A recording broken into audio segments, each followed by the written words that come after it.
Continuing example 3D.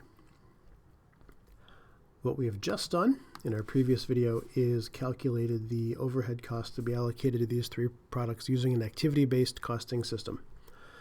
So what are we going to do next? Well, just as above, we calculated a product margin for our three products.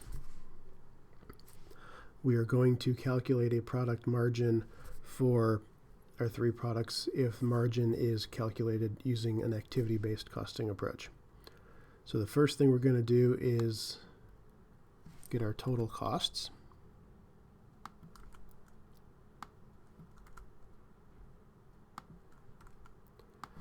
Direct material and direct labor cost have not changed. Because direct material and direct labor are direct, there's really no accounting that's going to make those change any. They're pretty easy to trace directly to products, and the overhead allocation we're doing doesn't affect those at all. All that's changed is the allocation of manufacturing overhead costs.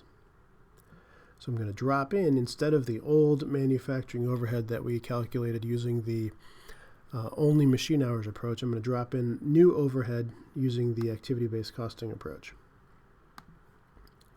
And the total cost for our products is going to be the sum of its material, labor, and overhead costs. So now we've got our total costs, and then we can calculate our product margin.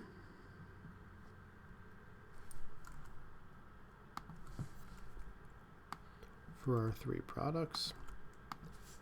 Again, selling price hasn't changed, so we can drop those straight in. Total cost comes from what we've just calculated.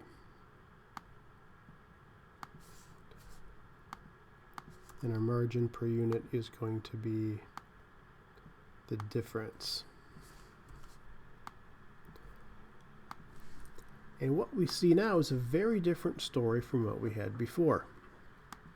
Previously, when we used only machine hours to allocate overhead cost to products,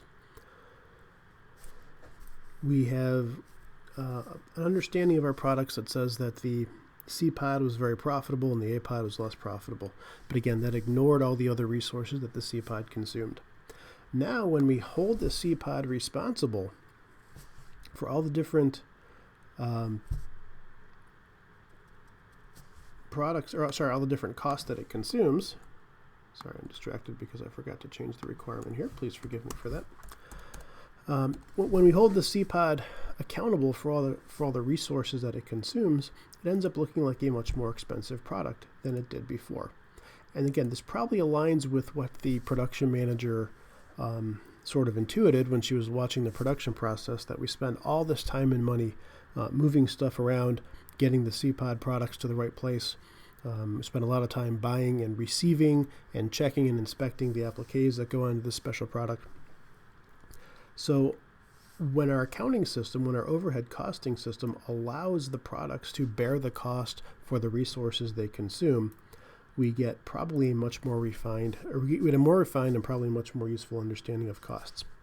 So now we can take a look at the C pod, and we can say we're spending a lot of time and resources, not on labor, not on materials, but on the general factory overhead. A lot of that is really going toward the C pod. And we need to decide, can we make the product more efficiently? Are we really capturing all the value that we're going to capture in the marketplace? Are these appliques really worth it? Do people really, are customers really willing to spend a great deal of money on this product with these special appliques and the other special touches? Or are we just being inefficient in a way that the market doesn't value? So what I've actually kind of done there is gone ahead and answered requirement 9.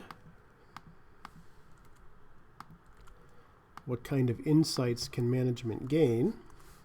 First is that the C pod is inefficiently produced, and it matters. And when I say it matters, that means there's lots of dollars associated with it. The resources that we inefficiently use to produce the C pod are expensive resources. Secondly, the C pod may not be capturing value. And by that I mean the price may be too low if customers really do value the additional work that goes into it. Or C pod maybe too expensive for what customers value.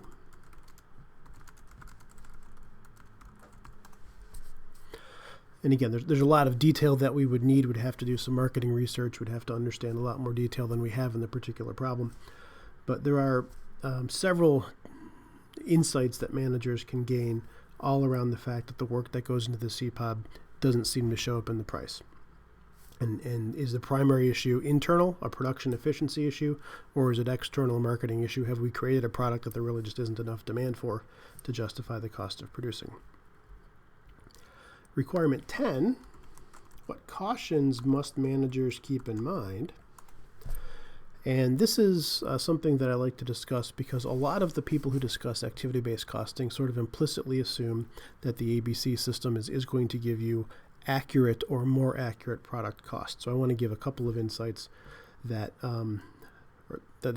act as cautions. First of all, an ABC system may be poorly designed.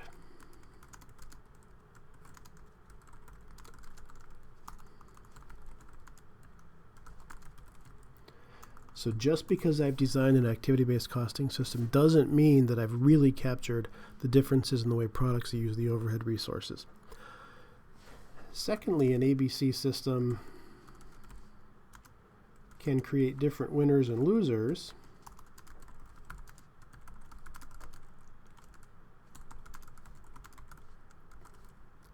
among managers.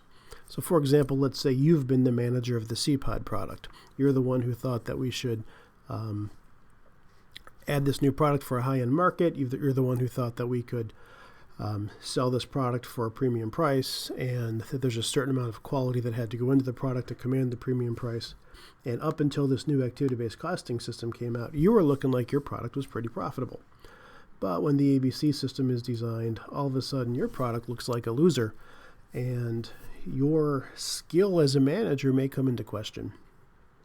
So people have a vested interest in the way their performance is evaluated, the way costs are evaluated, and the way costs are reported. And so just because we get, in a sense, perhaps possibly more accurate information, that doesn't mean everybody's going to like it. It doesn't mean people aren't going to work against the product. People are people. Politics are politics in the office.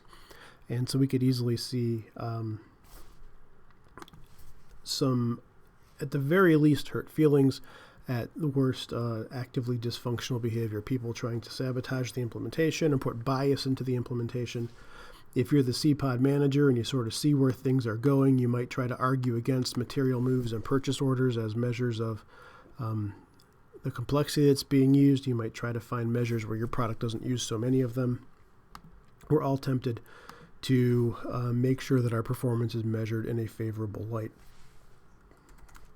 And a third thing to keep in mind is that ABC activity rates are not necessarily variable costs.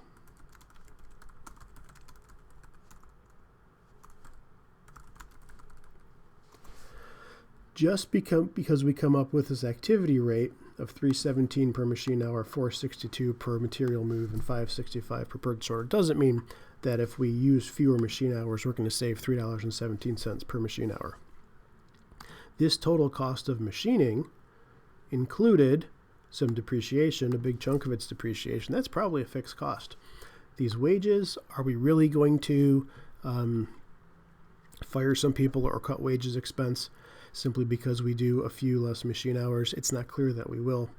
So the activity rates can seem like they're variable costs, but they're really not. They're allocations of costs that are fixed or mixed. And so just because we do less of an activity doesn't mean we're automatically going to save money. So I'm not trying to say ABC systems aren't worth it. They can be a lot of work. They can give us really good information, but we need to recognize that just because we do something called an activity-based costing system doesn't mean we have the capital T truth about all of our costs and the cost of all of our activities.